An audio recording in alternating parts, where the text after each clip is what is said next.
So this is my Wwe Evolution 2025 predictions, and finally a Triple H pay-per-view with 7 matches, even though one is a battle royal. And let's start right away talking about battle royals. This is kind of a difficult one, but kind of an easy one also. Like you can have uh, Stephanie win, so that you can set up a match at Paris. Like be it against Rhea or Io works either way. You can have Bianca win, so that if Naomi or JDE either one of those win at SummerSlam, you have a ready-made match at Clash at Paris. Uh, but you can reach that without having win in the battle royal also. You can have a surprise win. You can have Nikki Bella win. So if Nikki Bella wins, even though it's not specified that it is World Championship. Like it can be anyone. But if Nikki Bella wins, you can have Rhea versus Nikki Bella. You can have Naomi versus Nikki Bella. Probably Rhea at Paris. Like that can work also. But I would go with Stephanie Wacker. Even though I think maybe Bianca Belair wins, because Bianca Belair has been there, one of their like top baby faces, and she's a black lady, and also that. But I think Bianca has a much bigger role, I would say. I think Stephanie wins because she does kind of win. She kind of needs this win because she came on the main roster quick. Like she won her first few matches, qualified for the Money in the Bank, was in the Money in the Bank, but then uh, like got knocked out of the first round of the King of the Ring, like Queen of the Ring, because Asuka pinned Ivy. I think she pinned Ivy, and then she was just not on TV. And she was on TV this week, but she was in a commercial announcing that she's going to be in the Battle Royal. So I think she kind of needs this to set things on track, because you're not going to see her at SummerSlam. Maybe if you see her at SummerSlam, she's in the fucking crowd or something, like looking at the match happening, so that you're setting up things for Paris. And I do think you need that, because apart from that, like, what do you do with Stephanie?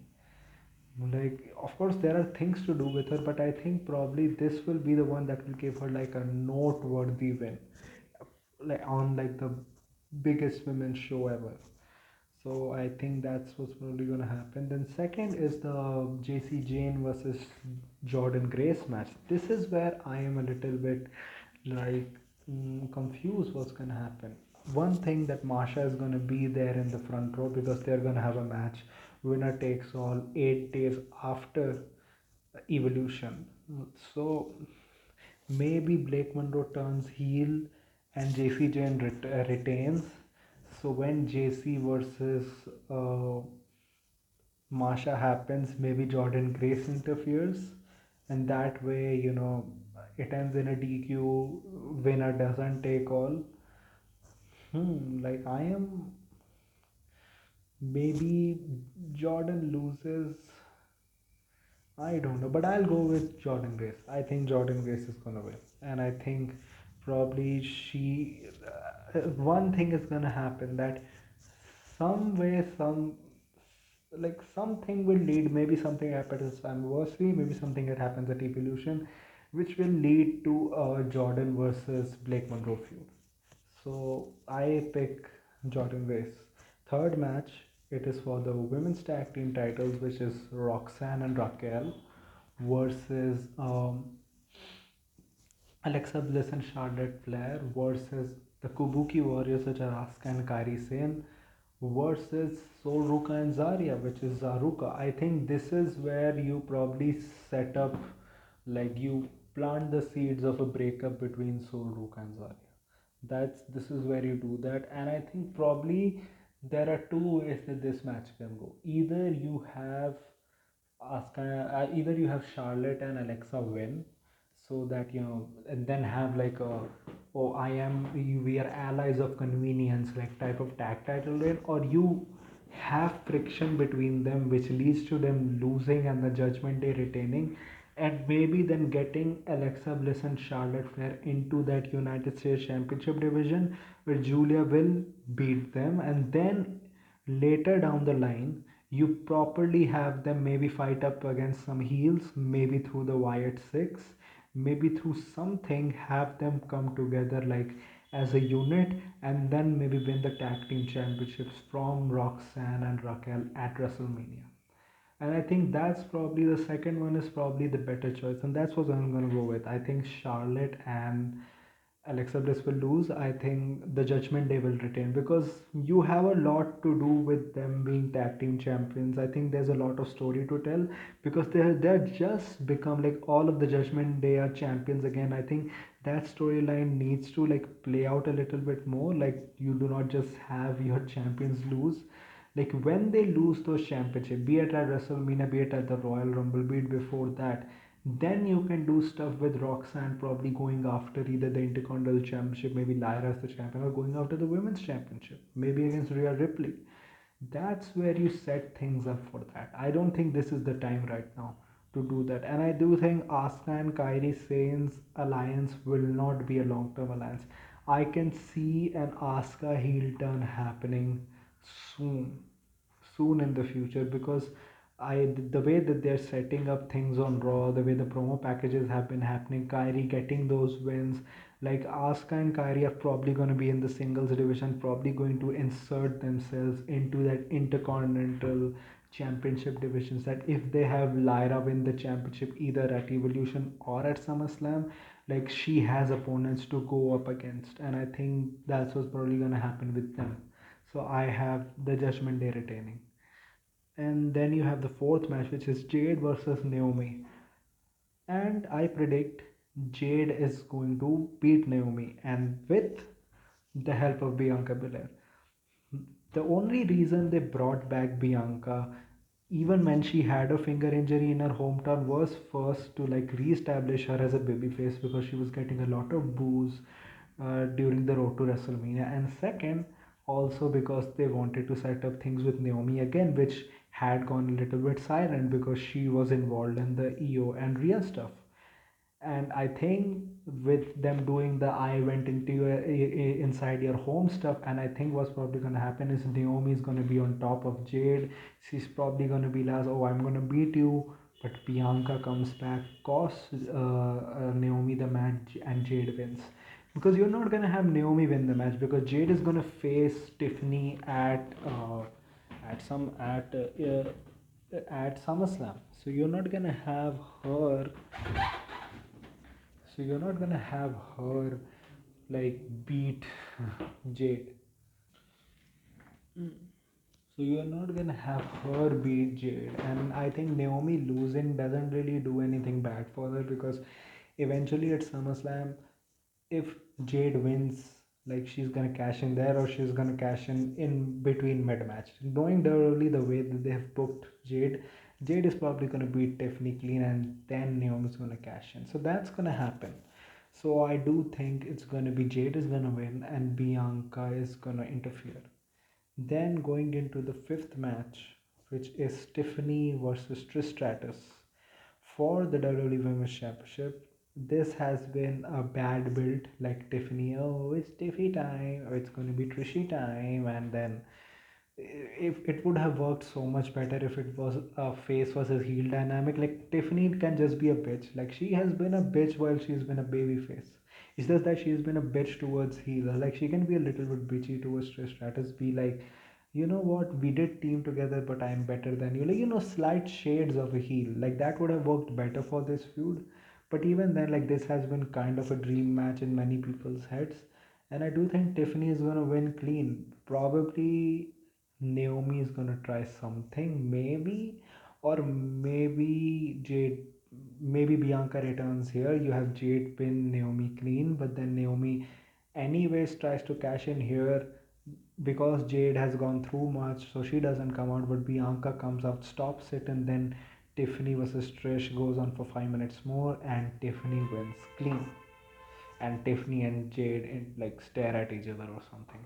Then going into the next match, which is probably the match with the most build, probably the match which is like the people are most excited about, which is the triple threat for the IC Championship, which is Becky Lynch versus the Intercontinental Champion Becky Lynch versus Lara Valkyria versus Bailey, and I think Becky is gonna retain.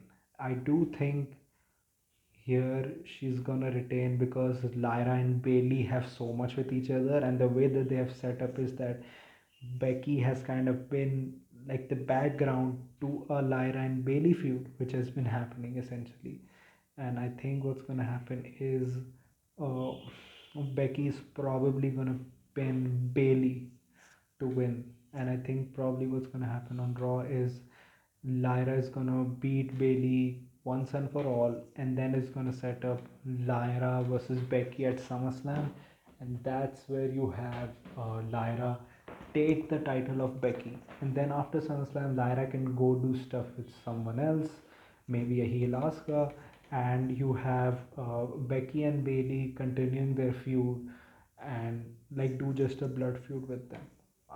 I think that's what probably WWE is going to go with. I don't see Becky holding the title after SummerSlam.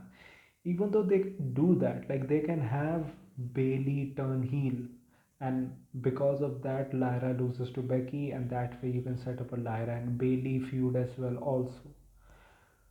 But I don't know. I think they're gonna have Lyra win the IC championship again, and I think probably Becky is like Becky has always wanted a non-title feud, a blood feud, and I think that's what she's gonna get with Bailey after SummerSlam. I think that's what's probably gonna happen. So I have Becky retaining here, and then our last match, the main event, Rhea Ripley versus Io Sky.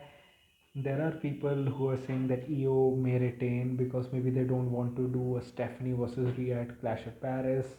Maybe they want to wait a few more months before crowning Rhea, but I don't think that's happening. If Liv was not injured, like Rhea would not have been involved in the Women's World Championship stuff anyways.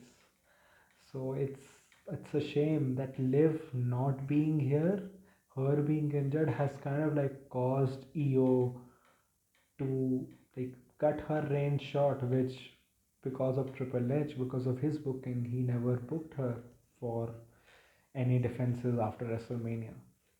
He could have done stuff with he could have had those matches against Roxanne in the Raws which happened after Manias, be for the women's championship, have maybe like a triple threat with Julia and Roxanne, be that for the WWE women's championship if he had no plans for EO to defend her title after that. But that happened. We can't do anything about it. I think Rhea's gonna win because the whole story has been Rhea's not able to beat EO, and she is the most popular like women's wrestler in WWE and probably one of the most popular wrestlers in the WWE overall. Like if you go in the world, many people know Rhea Ripley, many people may not know other people just because of her look. And she's a great wrestler also, she's a great character too, and I think she being the face of WWE, she's gonna win, and they're gonna have all the pyro and anything, and knowing Triple H, he's probably gonna do another Rhea versus EO match at SummerSlam anyways. Maybe have Asuka turn heel there, Rhea retains again, EO does stuff with Asuka, maybe go into that IC title picture there, and Rhea goes on to face Stephanie Walker at Clash at Paris. I think that's what's going to happen with Rhea going forward. So Rhea Ripley will win. I am excited for this show. I think the women will give their best because they have kind of been like not given much time to build their show. Like their show also has not been promoted like that much apart from this week. Like their show did happen to just counteract All In, which is fine, but it's like you're setting them up like anyways women's shows draw less, and then you have them being on a packed wrestling weekend anyways. Even then I think they're going to do more tickets than the original Evolution, and I hope Evolution becomes like a yearly show. I do hope. I think they deserve a one women's pay-per-view, one whole women's pay-per-view having every year. WWE has the talent, and if they put enough build, they can actually like I think maybe not sell out a 10,000, 11,000 arena, but maybe get like 8,000, maybe a 9,000 also there with the proper build. I think they can do that if they give it a time and if they do it yearly. So I'm excited that these were my predictions. What are your predictions? Tell me in the comment section. If you like this type of content, like this video, share and subscribe. If you don't, then share it with those who do. My social media accounts, which are my Instagram slash Twitter slash X account, are in the description, so go follow me on that. My UPI ID link, which is sharebar.okska, is also in the description. So go donate any amount of money which you can, which can help me make YouTube a permanent career option. So that was it for today. So thank you, goodbye, Alvida.